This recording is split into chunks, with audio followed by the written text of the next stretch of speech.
Hi, this is Ashley and this is my 8th vlog. In this vlog, I am going to talk about um, passing what I got a V in this class. Focused observations. It's actually a toughie for me because in observations, you always want to make sure to make your language objective and that you're using neutral language, not and black and white, not personal biases or opinions. Um, so in this vlog, I want to just go over Eriksen's 8 developmental stages because it has to do with the 4 areas of processing that children, when you're observing, you want to look at their social, emotional, cognitive, and lastly, physical. And we're going to focus on the cognitive. I'm only going to go through stages 1 through 4 because first of all, it gets really, really long to explain all 8 stages. And 1 through 3 is good enough, initiative versus guilt, because that covers about 0 months to 5 years, the preschool years, which is relevant to me. I work with infants, like 6-week-old infants. The parents need to go to work, so they put them in the centers. After that, they go to public school after pre-K, and I have very little experience in school-age children, but I do work with really small infants and kids. The first psychosocial crisis, or the first stage we're talking about, is trust versus mistrust. Obviously, when you're born, you're 8 months old, and that through toddler age at about 18 months, you need stability and consistency, and you need repetition and reliable care as an infant. This means the same faces, same parents, same teachers, assistants, so that the infant is able to make good face recognition. Now, when these basic needs are not met, diaper change, food, nap time, milk, activities, or social consistency, then a sense of mistrust, suspicion, and anxiety is developed. And this needs to be happening in a pattern all the time. But when you've got 17 or 18 different people coming in training and they drive you wild, then you don't really reach, the needs are not met at this age, and they get really socially anxious and agitated or mad, angry, sad. And so it's really important that at this age, the infant, our number one virtue that we're looking for them to develop in the end is hope. When all else fails, someone will be there to support the child. And by this, we're talking about the center director kicking in and taking charge when an infant's diaper is not changed, or when they're constantly asking for something by crying and then their needs are not met. Well, then they know that eventually some assistant will come in and clean up the mess, or take care of whatever is going on, so that their needs are met.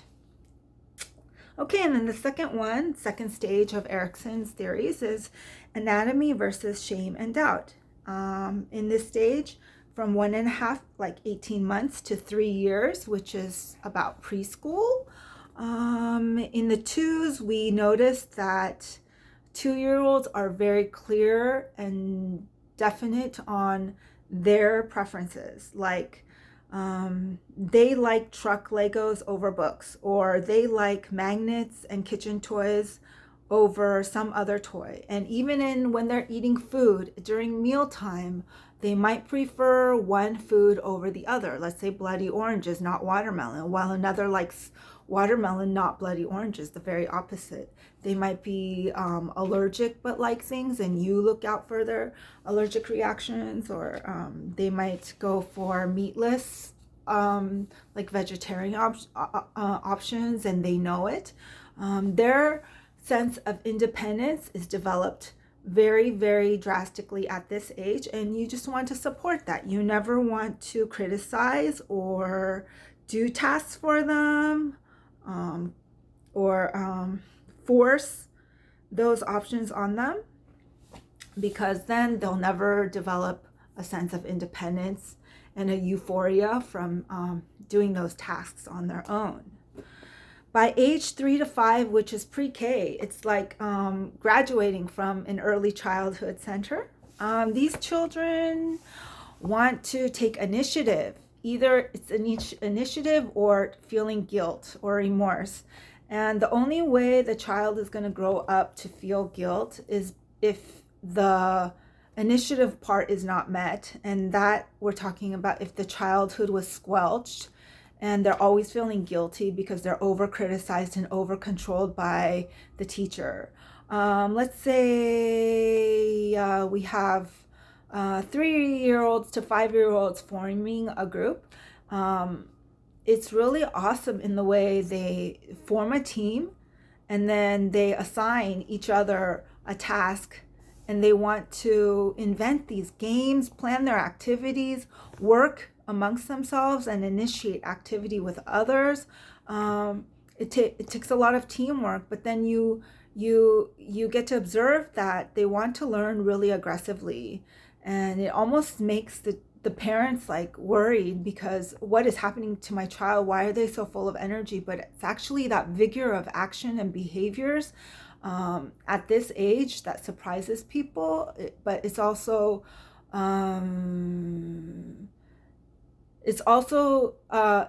noteworthy that at this age they want to make sure that they are feeling good about the virtue that we're looking for, and that is being purposeful, or the purpose of life. What is the purpose of my life, and why am I doing this? And then they get a lot of self-esteem and good feelings from the teamwork that they have formed and the teamwork skills that they developed. And so that's ages 0 through 5. And then the rest is just like, I believe if I refer back, it's like industry versus inferiority, ages 5 to 12, which I never really had a problem with back in high school. Or 5 to 12 is like middle school, because by middle school, a lot of people tell you that it's important to form this reputation or this repertoire at that age. And so a lot of competition, it's all about winning things, like even a cookie or like points, I don't know, an award, Hall of Fame. And so it's either being industrious in whatever you do, blue collar, white collar, I don't know, or feeling inferiority complex to someone else. And then identity versus role confusion versus identity versus role confusion. And the basic virtue we're looking for is fidelity. That's 12 to 18, and that we're in that stage we're talking about ages 12 to 18. By your legal age in high school, you're looking for love and identity, getting in touch with your roots, that sort of thing. And then we look for love at age 18, the legal age, adult age in America, through 40, and that's called intimacy versus isolation.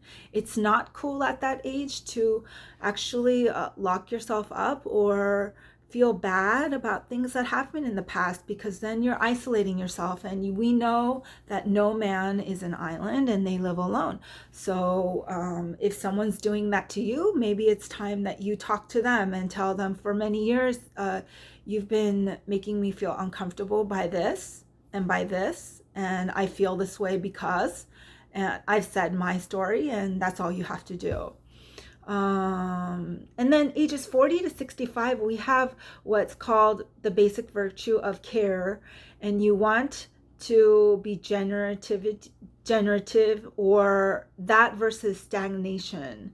And by age 65, ego, integrity versus despair. And the number one basic virtue we're looking for is wisdom. And I could go on to that, but it's kind of depressing to look ahead when I'm only 40, like 42, and I want to think about death. That's not my thing right now. I think what I want to put myself in a framework of is like, am I being successful and normal at this age?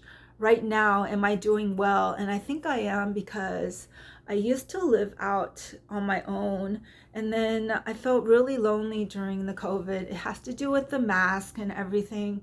We were all masked up, a lot of stress, a lot of things we couldn't do, and a lot of things that we took for granted were up on stake. And now that we have those presents and gifts of life back, and we're ready to get back to our feet, I feel great. And these days I'm living with my sibling and my sibling's roomie. I really enjoy the company of them. So what are you doing up to these days? Tell me about it. And if you like this vlog, remember to press like. See you.